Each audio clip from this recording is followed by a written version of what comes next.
Hi folks, this is a response video to the videos I've been watching on YouTube regarding black men dating outside their race. Now, I apologise for some of you who've seen my videos on this subject beforehand because I'll be going over the same thing that you've heard already.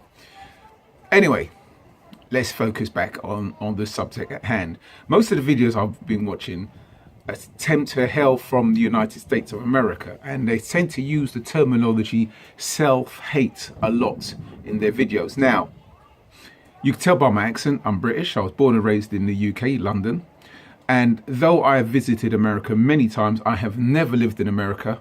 So I do not know what it's like to live in America, in your city, your town, etc. So I got to take what you say as gospel regarding where you live and your experience. I would never be so arrogant to disregard your experience as bullshit or anything else like that. So I have to take what you say as gospel because I don't live where you live. However, because you've taken upon yourself to speak on behalf of black men, I shall take this opportunity to speak on behalf of myself and throw in a scenario that either most of you are in denial about, or you simply naive and out of touch. I don't know which one of the two it is. But my reason is so simple, most of you miss it. Most of you miss it completely. Anyway, so what's my reason? The reason why I have dated mostly, not exclusively, mostly out of my race is because since I was a teenager, I have simply received a warmer, more positive response from women outside of my race. There you go. That is, I would say, 80% of the reason why I have dated outside my race. I haven't got time to go into the other the remaining 20%, but that is the biggest reason why. And most of you miss that, completely miss it. You talk about self-hate, you talk about lots of different things, but you never talk about the vibes that some of us get from our own. You just miss it. Maybe because you don't want to admit that some of you contribute to the situation that you complain about. Now, of course, like we all know, not all black women are the same. Otherwise, I wouldn't have dated any. If I thought they were all the same, I wouldn't have approached the ones I've approached. Reason why I approach the ones I have approached is because them to me has appeared to be the exception to the rule in my experience. I am qualified to speak about my experience. You don't have the right to argue with me about what I have experienced. Okay?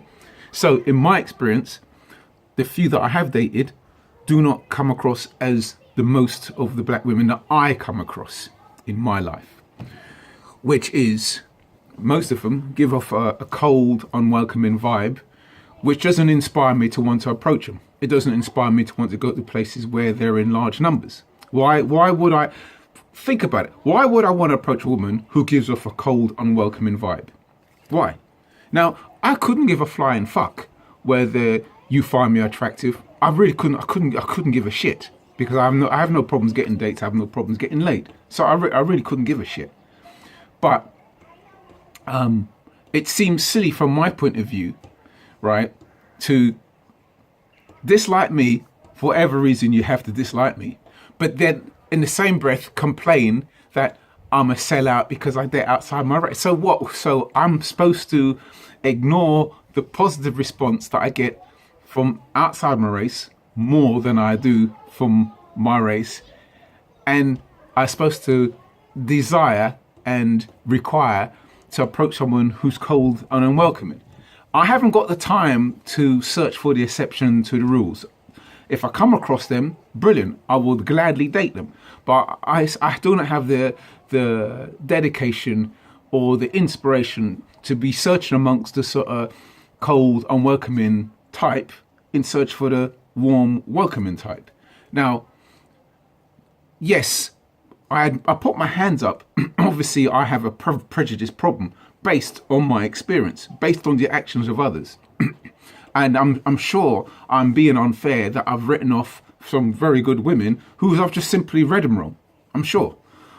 But at least I acknowledge my flaws. And the difference is, again, with why I don't care if you don't find me attractive or not interested in me. That's totally fine.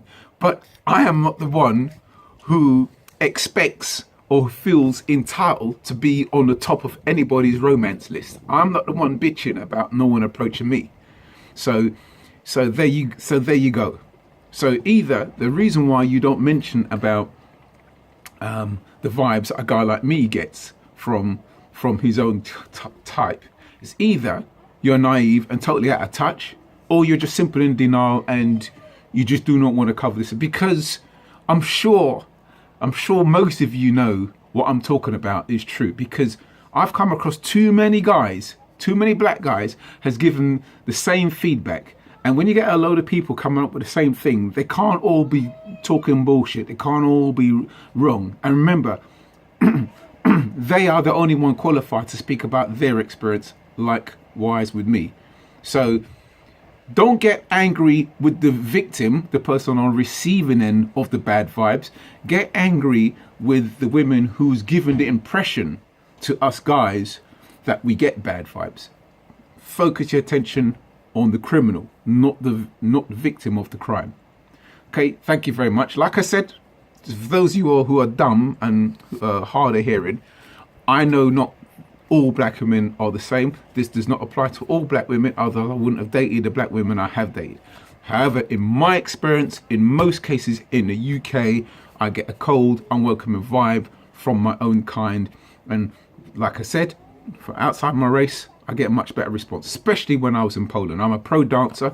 I had to do a tour in Poland, and the welcome that I received in one night of my 5-day tour was much more positive than the vibes I've had amongst all the black women for the whole of my life. There you go. You never talk about stuff like this. You never mention this. So there you go. This is a guy speaking on behalf of himself, giving you the 80% reason behind my actions for dating outside my race. I haven't got time to go into the other 20%, but that's the big point. Thank you very much.